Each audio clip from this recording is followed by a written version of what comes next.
Welcome to today's deep dive.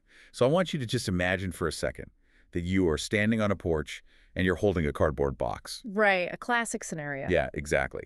And you can clearly hear the television playing inside. You can hear a dog barking. So, there is undeniable proof of life in this house. Oh, absolutely. They're definitely home. Right. So you knock on the door and the person inside, they actively hide from you. Like they watch you through this tiny crack in the curtain for 2 full minutes. It's just so awkward. It's incredibly awkward. And today, we are looking at source material from a fantastic project called Diaries, The Logistics of British Chaos. Which is such a great title, by the way. It really is. And our mission for this deep dive is to, well, completely shatter the illusion that you might have about delivery work. This idea that it's just driving around, listening to the radio, having no boss. Yeah, that relaxing image is pretty far from the truth. Way far from the truth. We're going to explore the hilarious, high-stress reality of final mile logistics. And we're really revealing how couriers essentially have to function as, tactical survival experts. They really do. And it's a fascinating lens into modern human behavior. I mean, more than you'd expect. Oh, totally. Because we often view delivery as this seamless pipeline, right? Like you click a button, a machine processes it, and the item just magically appears. Like teleportation almost. Exactly. But these driver diaries, they really expose what happens when that sterile, frictionless digital ecosystem violently collides with actual physical reality. Yeah, violently is definitely the right word there. And I want to start right at that collision point, at the front door. Do it. Because before a driver even deals with environmental hazards like bad roads or confusing instructions, the biggest unpredictable variable in this entire supply chain is, well, it's the recipient themselves. It's us, the customers. It's us, you, the listener. The sources detail this really maddening phenomenon that they call the vanishing customer. Oh, the vanishing customer. This is so psychologically interesting. Right. The driver's at the door, they hear the TV, they know someone is inside, but nobody answers. Just dead silence. A total standoff. Yeah. And then, the split second the driver finally gives up, turns their back, and starts walking to the van, the door suddenly flies open. Like they were just waiting for you to leave. Exactly. Or, like I mentioned earlier, they just stand upstairs staring through a curtain. And I have to be honest, I don't get this. It does seem completely counterintuitive, doesn't it? It does. Like if I order something, I want it immediately. Hand it to me. Why do people do this? Is it just modern social anxiety, or do homeowners think that if they don't make eye contact, the social contract of receiving a package just, doesn't apply? Well, social anxiety definitely plays a role, sure, but it doesn't fully explain this specific behavior. What we're really looking at is a weird modern social dynamic that I'd call wildlife observation. Wildlife observation? What do you mean by that? Think about the underlying mechanism of modern e-commerce. The entire system is explicitly engineered to eliminate human friction. Right, yeah. You just click and you're done. Exactly. You don't interact with a cashier. You don't navigate a crowded aisle. You don't even have to put on shoes. It's just me, my phone, and a targeted ad at 2 in the morning. Precisely. Your brain categorizes this purchase as a purely digital, solitary act. The purchase exists in this frictionless void. Okay, I track that. But then the final step of that transaction, the actual physical delivery, it suddenly requires a deeply traditional physical human interaction. Right, someone is literally standing on your property. Yeah. You have to open your physical door, usually while you're still in your pajamas, to a total stranger holding a box. It's a jarring shift. It really is. The seamless, invisible convenience of the internet suddenly demands physical vulnerability. And that cognitive dissonance leads to these bizarre standoffs at the door. So they just freeze. Pretty much. The consumer's brain hasn't categorized the courier as a human providing a service. It has categorized them as a glitch in an otherwise invisible digital process. Wow, a glitch. Yeah, so they treat the courier as an intrusion, right? Something to be observed from a safe distance, just waiting for the quote-unquote threat to leave the porch before they dart out to retrieve the item. They treat the driver like an NPC in a video game that's just, loading late. That is a brilliant way to put it, honestly. But, okay, if the physical threshold of the house causes this massive psychological short circuit, The notes that customers leave to avoid that interaction, they completely expose something else. Oh, the delivery instructions. Yes, the instructions. They expose how totally flawed their mental map of their own property is. Because rather than helping, these notes just create entirely new logistical nightmares. Exactly. When they refuse to interact face-to-face, they leave these notes, and it turns the job into this chaotic, high-stakes treasure hunt. Which is the last thing a driver needs on a tight schedule. Right. The sources highlight this one specific as absolutely baffling instruction. Quote, leave behind second plant pot next to wooden frog. Oh, the wooden frog. Just imagine the sheer spike in cortisol for the driver. I would panic. Honestly, I would just panic. You're on a strict, algorithmically determined schedule. Every minute is tracked, and suddenly your professional survival depends on locating a mythical wooden frog in a stranger's garden. And it is never just a frog. I mean, the diaries detail the standard obstacle course of a typical British house. Yeah. We're talking about 6 different recycling bins, Always so many bins. 3 locked side gates, completely invisible house numbers, and just a general aura of what the drivers call emotional confusion. Emotional confusion is such a great phrase for it. It really is. But the absolute pinnacle of these notes, like the crown jewel that the sources highlight, is this completely impossible paradoxical demand. Quote, leave somewhere hidden but obvious. Hidden but obvious. It's almost poetic. I call it quantum physics delivery instructions. Like, do homeowners completely lose their objective perspective of what their own house looks like to an outsider? They absolutely do. How can a physical object exist in a state of being simultaneously hidden and obvious? It makes no sense. Well, to understand that paradox, you really have to look at the disconnect between what we call localized knowledge and a blank slate perspective. Okay, unpack that for me. So, to the homeowner, their property isn't a collection of random objects. Every single garden gnome, every specific plant pot, every side gate, it's intimately familiar to them. Because they see it every single day. Right. They possess extreme localized knowledge. They know exactly where the wooden frog is because, they bought it at a garden center a decade ago and placed it there themselves. Oh, I see. It's Yeah. kind of like trying to proofread your own essay. Like your Yeah. brain just fills in the missing words because it already knows what's supposed to be there. That is a perfect analogy. The homeowner's brain just fills in the wooden frog, so they assume anyone else can see it instantly. They assume the courier shares their internal mental map of the property. Which they obviously don't. Not at all. To the courier, stepping onto that driveway for the very first time, it is a complete blank slate. It's just a chaotic environment full of visually meaningless objects. So to the driver, it's just clutter. Exactly. And when you analyze that specific instruction, hidden but obvious, it's not just a funny contradiction. It is actually the perfect metaphor for the modern consumer's impossible demand. How so? Because to me, it just sounds like someone who has no idea what they want. Oh, no, they know exactly what they want. They just want conflicting realities. Right. Hidden represents the desire for maximum security against theft, right? The parcel must be completely invisible from the street so nobody steals it. Okay, yeah. But obvious represents the desire for zero-effort convenience for themselves. It must be blindingly apparent the second they open their front door. Ah, I see. So they are demanding that the courier basically perform a logistical magic trick, bridging the gap between absolute security and absolute convenience using nothing but a wooden frog. That is wild. Okay, so if the threshold of the house is an emotional standoff and the driveway is this weird cognitive blind spot, getting the van to that property in the first place seems to be its own distinct hazard. Oh, absolutely. Getting there is half the battle. Because that exact same localized logic that ruins the delivery notes is what completely breaks modern GPS systems, especially once the driver leaves the city limits. Yeah, the journey itself becomes a systemic failure of technology trying to parse organic geography. The diaries detail how sat-navs actively betray drivers in rural Britain. Like they route couriers through private farms, straight into actual rivers, and down these rural lanes that are barely wide enough for a bicycle, let alone a commercial delivery van. It's a nightmare scenario. It really is. There's this deeply unsettling anecdote in the text where a digital route ends abruptly in the middle of an empty field. Just a field, nothing else. Yeah. Literally just an empty field. The driver is sitting in the van. There is no house. There is no customer. There's just a flock of sheep silently judging them. The algorithm just gives up. It just gives up. And even when you do find a structure out there, you are confronted with the terrifying naming conventions of British countryside addresses.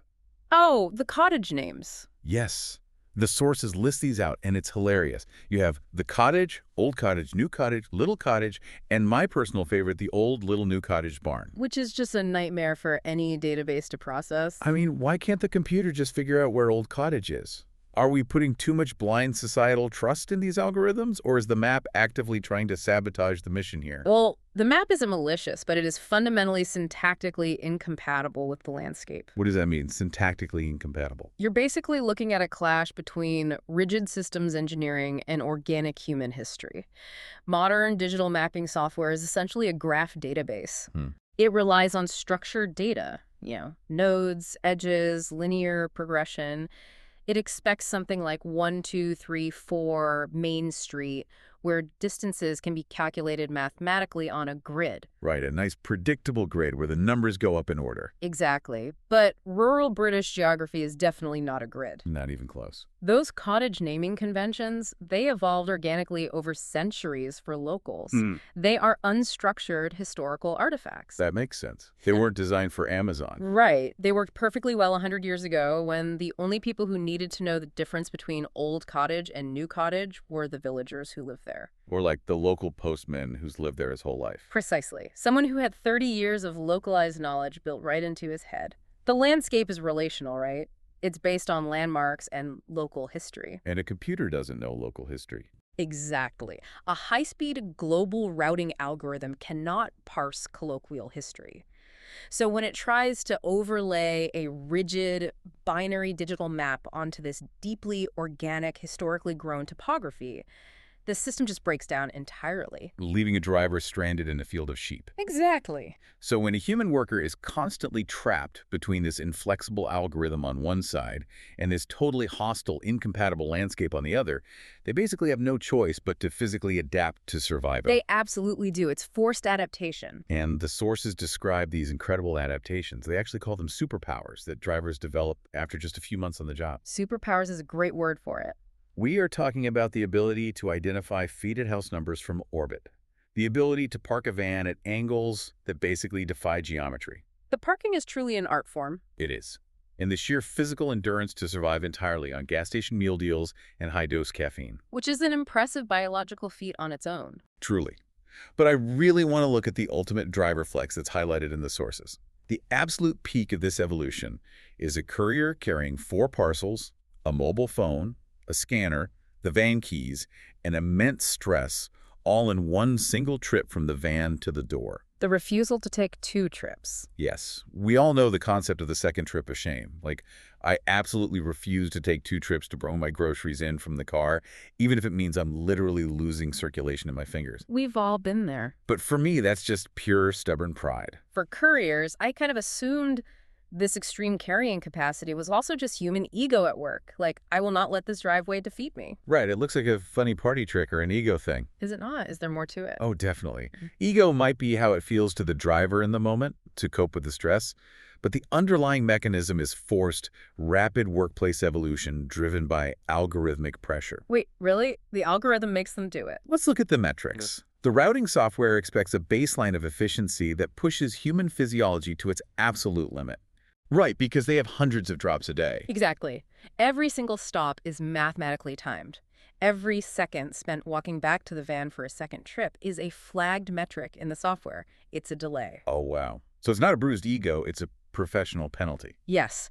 Under extreme, persistent time pressure and just the constant flood of adrenaline, the brain and body optimize. That's intense. The hippocampus, which is the part of the brain responsible for spatial memory, begins to essentially hypermap the immediate environment of every driveway. So they just instantly know the way out. Exactly. The body develops an extreme carrying capacity, and they develop this hyper-efficient pattern recognition, like spotting that faded house number from down the street. Because they have to. Because the algorithmic system demands sheer perfection for the worker's professional survival. The human worker basically becomes a highly efficient extension of the machine. Wow. An extension of the machine to compensate for the machine's inability to actually navigate the physical world. You nailed it. But, even with hyper-optimized spatial memory and an evolved carrying capacity, a biological system still cannot outpredict completely random organic chaos. No, it cannot. The physical world is just too messy. Which brings us to, honestly, my absolute favorite part of the source material, the chicken incident. The chicken incident. It's the perfect illustration of unpredictable hazards. Let me just set the scene from the diaries for everyone. It is a farmhouse delivery in the middle of nowhere. Everything is perfectly quiet, peaceful even. Sounds lovely so far. The driver grabs the parcels, walks toward the gate, and suddenly, without any warning whatsoever, a flock of about 20 chickens sprints at the driver at full speed. Just a total poultry ambush. It is a complete ambush. One of the chickens actually jumps into the delivery van. Another bird manages to steal half of the driver's sandwich. Which is just deeply unfair. The driver is literally fighting for survival, desperately clutching a parcel and a scanner, fending off these birds in what they describe as a terrifying nature documentary moment. I can just picture the chaos. And then the customer finally steps outside, completely unbothered, laughing, and claims the birds are, quote, friendly. Of course they do. Meanwhile, the driver explicitly notes that one chicken looked personally offended by their existence. Now, I will aggressively push back on that customer's definition of friendly, but from a logistical standpoint, how does a highly optimized system account for a poultry ambush? It simply doesn't. And that is really the crux of this entire deep dive. Machine learning route predictors, they assume a perfectly sterile environment. Right, clean variables. The engineers sitting in a nice air-conditioned office, they write algorithms that calculate the distance from the van to the door, multiplied by average human walking speed, factoring in package weight. It's just a clean mathematical equation for them. Exactly. It assumes the driveway is empty. An algorithm cannot calculate a flock of aggressive chickens. Or a sudden downpour, or loose dog. Or a customer hiding behind a curtain. The entire modern delivery infrastructure relies heavily on this illusion of control. We build these massive predictive logistical models that promise frictionless efficiency, but they are constantly crashing into a deeply unpredictable, profoundly messy physical reality. It's the friction they try to engineer out of the system. Exactly. The chicken incident isn't just a funny anecdote. I mean, it is funny. But it represents the ultimate failure of sterile data to capture the chaotic nature of the real rural world. It is literally just you, your scanner, Right. and a flock of sandwich-stealing birds proving the algorithm completely wrong. Absolutely. Well, we have taken quite a journey today through this source material. I mean, we started with a naive consumer-level illusion that delivery is just this seamless extension of clicking a button on your phone. And we've seen how messy it actually gets. But you have seen how it is actually a gritty reality of tactical survival. Drivers are out there battling late-loading NPCs who just retreat from physical interaction. The wildlife observers. Right. They are forced to decipher quantum frog instructions born from homeowners' complete cognitive blind spots about their own messy gardens. Finding the hidden but obvious. They are surviving rogue sat-navs that cannot comprehend historical geography. They are physiologically adapting to relentless algorithmic pressure. And, of course, they are fighting off statistical anomalies in the form of angry chickens. They really are the human buffer. They absorb the shock between our impossible digital expectations and our very real physical constraints. They absolutely are. And I want to amplify a really desperate plea straight from the source material for everyone listening right now. Please put highly visible house numbers on your homes. Just help these drivers out. Yes, please. It makes a massive difference. It really does. And beyond that, we want you to genuinely reflect on your own delivery habits. Think about the last time you ordered something. Are you the wildlife observer, quietly waiting behind the glass for the driver to leave the porch? It's okay to admit it. We've all done it. We have. But have you ever confidently typed out a delivery instruction, assuming the driver shares your intimately localized knowledge of your own garden, without realizing the cognitive blind spot you're operating from? It's so easy to do. Next time a package miraculously appears on your doorstep, we strongly urge you to remember the chaotic, mathematically hostile gauntlet that a human being had to run to get it there. Because that physical logistics network is vastly more fragile and vastly more human than your smooth digital interface implies. It is a minor miracle of endurance every single time it works. And we want to leave you with a brand new concept to ponder, really building on everything we've uncovered in these diaries today. Okay, what is it? If retail algorithms keep relentlessly optimizing for speed, and routing software continues to demand sterile efficiency, but human behavior and physical geography remain this delightfully chaotic and stubbornly messy, will we eventually have to design our future homes and neighborhoods around the delivery process? Oh, that's a fascinating thought. Right. Will architecture and city planning itself have to fundamentally change to accommodate the algorithm, rather than us just expecting human couriers to endlessly adapt their bodies and minds to survive our chaos? It is definitely something to think about the next time you hear a delivery van reversing down your street.